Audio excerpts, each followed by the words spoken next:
நாமக்கல் மாவட்டம் ராசிபுரம் அருகே முத்துக்காளிப்பட்டியில் புதிதாக அமைக்கப்பட்ட கொடி கம்பத்தில் கழக கொடியினை அதிமுக பொதுச் செயலாளர் எடப்பாடி கே பழனிசாமி ஏற்றி வைத்தார்.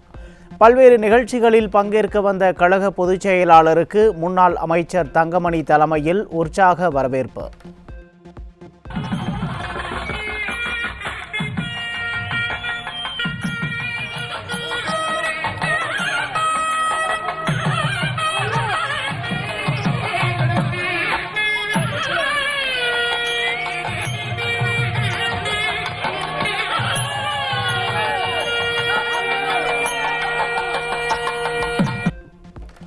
ஓணம் பண்டிகையை முன்னிட்டு மலையாள மொழி பேசும் அனைவருக்கும் அதிமுக பொதுச் செயலாளர் எடப்பாடி கே பழனிசாமி வாழ்த்து.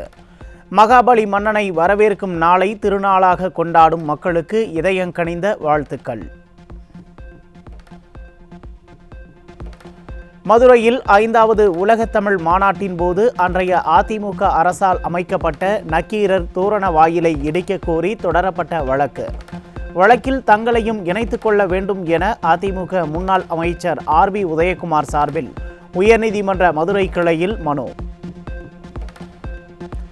விழுப்புரம் நகராட்சியில் நிலவி வரும் சுகாதார மற்றும் நிர்வாக சீர்கேடுகளுக்கு காரணமான விடியா திமுக அரசை கண்டித்து செப்டம்பர் 20ஆம் தேதி கண்டன ஆர்ப்பாட்டம். மாவட்ட ஆட்சியர் அலுவலகம் எதிரே கண்டன ஆர்ப்பாட்டம் நடைபெறும் என அதிமுக பொதுச் செயலாளர் எடப்பாடி கே பழனிசாமி அறிவிப்பு. நெல்லையில் கல்லூரியில் பணியாற்றும் பேராசிரியர்கள் 2 மாணவியை மது குடிக்க வா என அழைத்த அவலம் அரங்கேறியுள்ளது.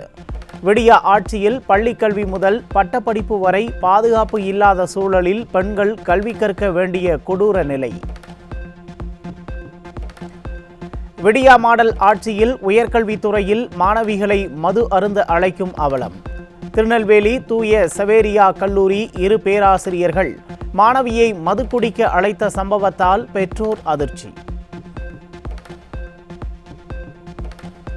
நெல்லை அருகே மகனை தாக்கிய சக மாணவனை பெண் ஒருவர் மிக கொடூரமாக தாக்கிய சம்பவத்தால் மக்கள் கடும் அதிர்ச்சி. 5ஆம் வகுப்பு மாணவர்கள் சண்டையில் பெற்றோரின் அராஜக தாக்குதல் வீடியோ வெளியான நிலையில் போலீசார் நடவடிக்கை.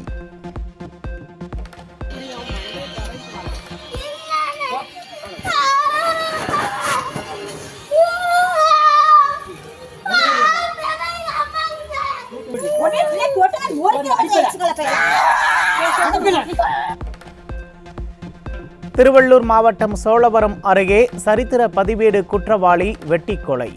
ரவுடியின் அண்ணனும் வெட்டுக்காயங்களுடன் மருத்துவமனையில் அனுமதி. காஞ்சிபுரம் மாவட்டம் மணிமங்கலத்தில் தனியார் பார் ஊழியரை அடித்து கொலை செய்த சக ஊழியரின் வெறிச்செயல். விடியா ஆட்சியில் மதுபோதை தகராறில் பார் ஊழியர்களும் கொல்லப்படும் அவலம். கள்ளக்குறிச்சி மாவட்டம் திருவெண்ணெய்நல்லூர் அருகே சொத்து தகராறில் பேரன்களால் பாட்டி அடித்து கொலை செய்யப்பட்ட கொடூரம். 5 அடி பாதைக்காக உறவுகளிடையே ஏற்பட்ட விரிசலால் அரங்கேறிய கொலை சம்பவம். சென்னையில் ஒரே நாளில் கஞ்சா விற்பனையில் ஈடுபட்ட 30 பேர் கைது. கஞ்சா விற்பவர்கள் பற்றி தெரியுமா தெரியாதா என உயர்நீதிமன்றம் சவுக்கடி கொடுத்ததும் கோமாவில் இருந்து கண்விழித்து ஏவல்துறை நடவடிக்கை. ஈரோடு மாநகரில் 2 இடங்களில் 1 கிலோ கஞ்சா சிக்கியது. விடியா ஆட்சியில் தொடர்ந்து தலைவிரித்தாடும் கஞ்சா கலாச்சாரத்தை தடுக்காமல் காவல்துறையினர் கும்பகர்ண தூக்கம். சென்னை அண்ணா நகரில் போக்சோ வழக்கில் முதல் தகவல் அறிக்கை பதிவு செய்து 14 நாட்கள் கழித்து குற்றவாளி சதீஷை கைது செய்த விடியா காவல்துறை. புகார் அளித்த நாளில் குற்றவாளிக்கு நாற்காலி போட்டு மரியாதை கொடுத்து வீட்டுக்கு அனுப்பிய காவல்துறை உயர்நீதிமன்றத்திற்கு பயந்து நடவடிக்கை. செங்கல்பட்டு மாவட்டம் செம்பூர் ஊராட்சியில் குடிநீர் மேல்நிலை நீர்த்தேக்க தொட்டி சரிவர பராமரிக்கப்படாத அவலம். விடியா திமுக ஊராட்சி மன்ற தலைவரின் அலட்சியத்தால் குடிநீரை பருகிய மக்கள் வயிற்றுப்போக்கு, காய்ச்சல் உள்ளிட்ட பல்வேறு பிரச்சனைகளால் அவதி. தொடர் விடுமுறையை கழிக்க தென் மாவட்டத்தை நோக்கி படையெடுத்த மக்கள். கிளாம்பாக்கம் அருகே தேசிய நெடுஞ்சாலைகளில் கடும் போக்குவரத்து நெரிசல்.